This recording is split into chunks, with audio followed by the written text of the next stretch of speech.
I just got home after a long day, meetings stacked on meetings, trying to lock down a contract that could finally put my consulting business on solid footing.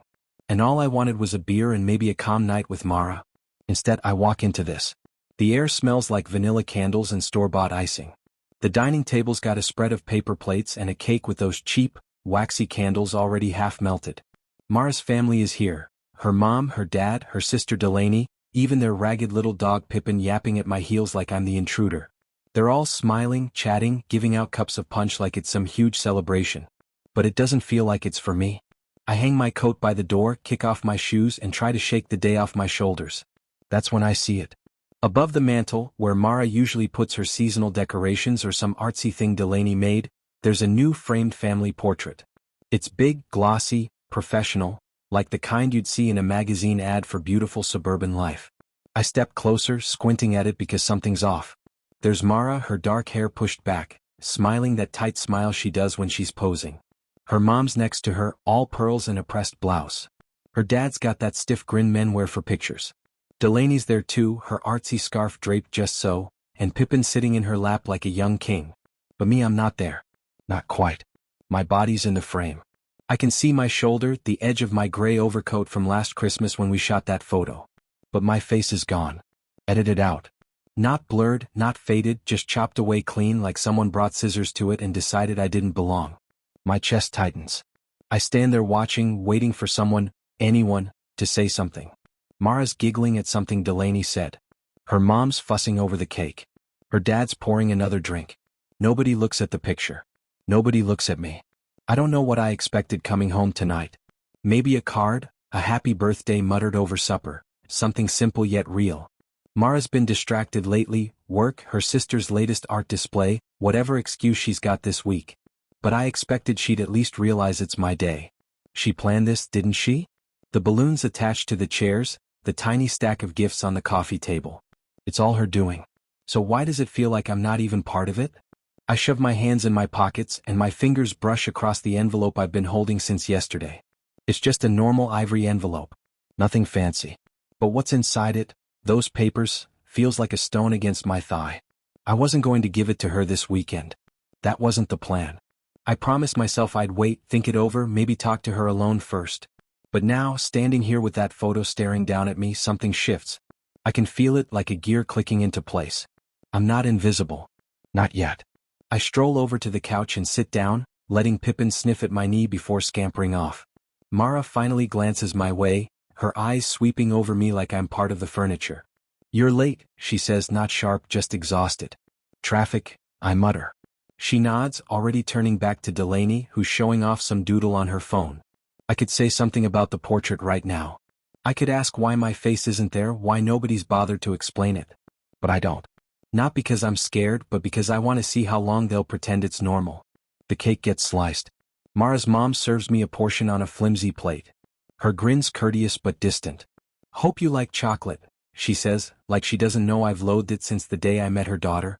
I take it anyway, place it on my knee and watch the frosting smear into a little pool. Delaney's unpacking one of her gifts already, a scarf or whatever. I don't care. Everyone's swooning over it like she's the birthday girl. My gift's still sitting there, a small box wrapped in tissue paper, untouched. I don't reach for it. I don't need to. I already know it's socks or a tie or some other throwaway item they picked up last minute. The night stretches on, and I'm stuck here, half listening to her dad drone on about property values while Mara nods like it's gospel. Every now and then, my eyes drift back to that photo. It's not a mistake.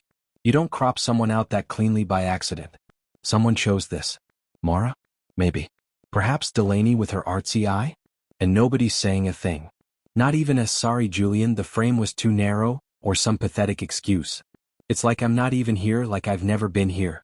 I think about the last 10 years, growing my business, paying the bills, keeping this house running while Mara chased her ambitions and her family's approval. I think about how I let things slide. All of it. Because I loved her. Because I thought that's what you do. But love's supposed to go both ways, isn't it? My fingers curl around the envelope again. I can feel the edges of the papers inside, sharp, genuine, definite. I wasn't going to do this tonight. I was going to wait, let the birthday pass, keep the peace a little longer. But that portrait's changed everything. It's not just a picture. It's a message. And I've got one of my own now. I lean back on the couch, letting the chatter wash over me, and I decide tomorrow I'm done waiting. Tomorrow, I hand her that envelope and we'll see what happens when they can't clip me out anymore. He didn't laugh, didn't toss it off, just laid the documents out on his desk and started reading. 2 hours later, he glanced up and said, "This is fraud, Julian. Title fraud, forgery, misuse of power of attorney. You've got a case, a strong one." I didn't say much, just nodded, but inside I was reeling. Fraud. My wife. My family. Greer walked me through it. The property was still legally mine. The transfer was nonsense since I never authorized it, and the money they'd made off it, rent, loans, everything of it was traceable. He asked what I wanted to do: file a lawsuit, go to the cops, confront them. I told him I didn't know yet. I needed time. So he helped me create it. Quietly gathering title history, bank statements, emails, everything stored in a file I kept hidden in my office. I didn't want to use it. Not then. I kept wondering maybe there was an explanation. Maybe Mara would come clean if I asked her straight. But I never did ask and she never uttered a word. I'm back on the bed now, staring at the ceiling again, the dawn starting to crawl through the window in thin gray lines. That envelope's got it all, Greer's filing the proof, the whole damn thing. I've been carrying it around like a loaded gun, waiting for the appropriate moment. Or maybe just too terrified to draw the trigger. But last night altered that, the portrait, the socks, the way they laughed right past me. It's not just about the property anymore. It's about me. About how they've eliminated me step by step, till I'm nothing but a shadow in my own life. I think about Mara sleeping downstairs, about her family sprawled out in the living room, about Tessa on her phone as always. They don't know what's coming. They don't know I've seen through it. I rise up, grab my shirt from the chair and pull it on slowly, button by button. The envelope's waiting and so am I. Today's the day. I can feel it. I'm not the unseen man anymore. I'm the one holding the cards, and they're going to find out what happens when I play them. Morning hits slow, the kind of gray light that seeps through the curtains and makes everything feel heavy. I'm downstairs now, sitting at the kitchen island with a mug of coffee I brewed myself. Black, no sugar, the way I like it when I need to think straight. The house is still waking up, but I've been awake for hours. The guest room mattress too firm to let me sleep past. My jacket's hanging by the door, the envelope still tucked in the pocket, and I can feel it pulling at me like it's got its own heartbeat. I didn't plan to do this today. Not like this. Not with Mara's family remaining here. Yet last night flipped something in me. That portrait. The way they brushed me off. The socks sitting unopened as Delaney strutted around. It's all stacked up and I'm done carrying it. The kitchen's quiet, simply the hum of the fridge and the drip of the coffee maker. But I know it won't stay that way. I hear footsteps upstairs, the creak of the floorboards, and then Mara's voice, quiet and muffled, perhaps telling her mom to come down for breakfast. I take a drink of coffee, let it burn my mouth, and wait. This is it. No more waiting.